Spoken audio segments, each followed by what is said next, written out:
আসসালামু আলাইকুম, আপনাদেরকে স্বাগত জানাচ্ছি আজকের এই বিশেষ প্রতিবেদনে। গাজায় চলমান সংঘাতের ছায়া এবার মধ্যপ্রাচ্যের পুরো চিত্রটিকেই আরও ঘোলাটে করে তুলেছে। একটি নতুন ঘটনা অঞ্চলটিতে উত্তেজনার মাত্রাকে ভিন্ন এক স্তরে নিয়ে গেছে। বিভিন্ন আন্তর্জাতিক সূত্র থেকে জানা যাচ্ছে, গত রাতে ইরান সরাসরি ইসরায়েলি অঞ্চলের ওপর সম্ভাব্য একটি ব্যাপক সামরিক অভিযান পরিচালনা করেছে। বিভিন্ন বিশ্বস্ত সূত্রের বরাতে বলা যায়, ইরানের এই অভিযানের লক্ষ্যবস্তু ছিল ইসরায়েলের একটি সংবেদনশীল গোয়েন্দা কেন্দ্র। প্রতিবেদনগুলো দাবি করেছে, ইরান তার অত্যাধুনিক প্রযুক্তির ক্ষেপণাস্ত্র ব্যবহার করে, যা ইসরায়েলের বিমান প্রতিরক্ষা বেষ্টনীকে কার্যত বৃদ্ধাঙ্গুলি দেখিয়ে সফলভাবে লক্ষ্যে আঘাত হানে। ফলশ্রুতিতে ইসরায়েলের গোয়েন্দা সংস্থার 16 জনের বেশি সদস্য নিহত হয়েছে বলে আন্তর্জাতিক মহলে খবর ছড়িয়েছে। এই ঘটনাকে মধ্যপ্রাচ্যের সামরিক সমীকরণে একটি তাৎপর্যপূর্ণ সংযোজন হিসেবে দেখেছেন বিশ্লেষকরা। ইসরায়েল দীর্ঘদিন ধরেই তাদের প্রতিরক্ষা ব্যবস্থাকে অজেয় বলে প্রচার করলেও সাম্প্রতিক এই ঘটনা সেই দাবিকে চ্যালেঞ্জের মুখে ফেলেছে। এদিকে গাজায় ইসরায়েলের সামরিক তৎপরতা চলাকালে সৃষ্ট ভয়াবহ মানবিক বিপর্যয় নিয়ে আন্তর্জাতিক সংস্থাগুলোর উদ্বেগ ক্রমাগত বাড়ছে।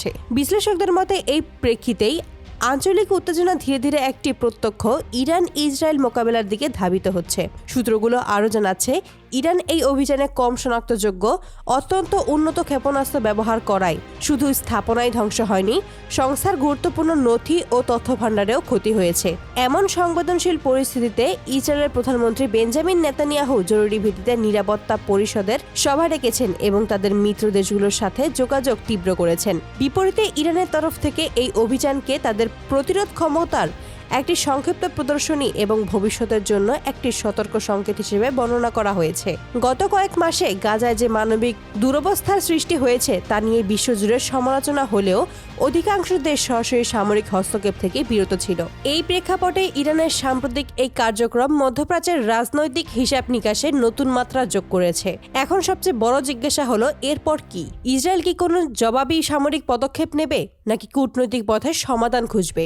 আর এই জটিলতায় যুক্তরাষ্ট্র ও অন্যান্য বৃহৎ শক্তিগুলোর ভূমিকা কোন দিকে মোড় নেবে?